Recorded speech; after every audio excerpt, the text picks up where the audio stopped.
Hi ಎಲ್ರಿಗೂ ನಮಸ್ಕಾರ. Welcome to my mini vlog. Morning ಎದ್ದ ತಕ್ಷಣ ಸರಿ ಇಟ್ಟು ಖಾಲಿಯಾಗಿತ್ತು ಅಂದ್ಬಿಟ್ಟು ಪಾಪುಗೆ ರಾಗಿ ಮತ್ತು ಆ ಕಾಳನ್ನೆಲ್ಲ ಒಣಗಾಕ್ಬಿಟ್ಟು ಬಂದೆ. ಸೊ ಟಿಫನ್ ಎಲ್ಲ ಮುಗಿಸಿ ಪಾಪುಗೆ ಹಂಗೆ ಡ್ರೈ ಫ್ರೂಟ್ಸ್ ತರೋಣ ಮರಿಯ ಮಾಡ್ಕೋಗೋಣ ಅಂದ್ಬಿಟ್ಟು ಸ್ವಲ್ಪ ರೆಡಿ ಆಗ್ತಾ ಇದ್ದೀನಿ. ಹಂಗೆ ಹೋಗ್ತಾ ಮನೇಲಿ ಸ್ವಲ್ಪ ಕ್ಲೀನ್ ಮಾಡಬೇಕಾದ್ರೆ ಬುಕ್ಸು ಮತ್ತು ಹಳೆ ಸಾಮಾನುಗಳು ಸಿಕ್ತು.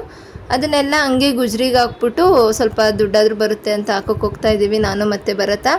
ಸೊ ನೋಡಿ, ಒಂದಿನ ಗಾಡಿ ನಿಲ್ಲಿಸಿದ್ದಕ್ಕೇ ಎಷ್ಟು ಧೂಳಾಗಿದೆ. ಸೊ ಧೂಳು ಒದ್ರುಕೊಂಡು ಹಂಗೆ ಗಾಡೀಲಿ ಗುಜ್ರಿ ಕಡೆ ಹೊರಟ್ವಿ.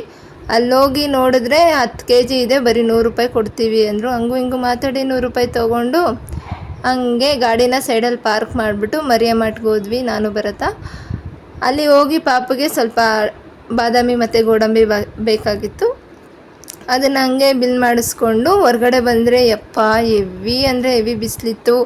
ಹಾಗೆ ಬೈಟು ಕಬ್ಬಿನ ಜ್ಯೂಸ್ ಕುಡ್ಕೊಂಡು ಇಬ್ಬರೂ ಮನೆ ಕಡೆ ಹೊರಟ್ವಿ. ಯಪ್ಪ ಈ ಬಿಸಿಲಲ್ಲಿ ಮನೆಗೆ ಹೋಗೋ ಅಷ್ಟರಲ್ಲಿ ಸಾಕಾಗೋಯ್ತು.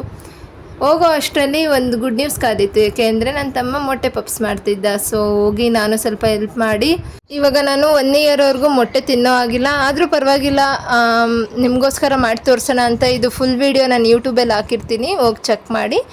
ಸೊ ಹೀಗೆ ಇವತ್ತಿನ ದಿನಾನ ಎಂಜಾಯ್ ಮಾಡಿದ್ವಿ. ಇದಾಗಿತ್ತು ಇವತ್ತಿನ ನಮ್ಮ ವಿಡಿಯೋ.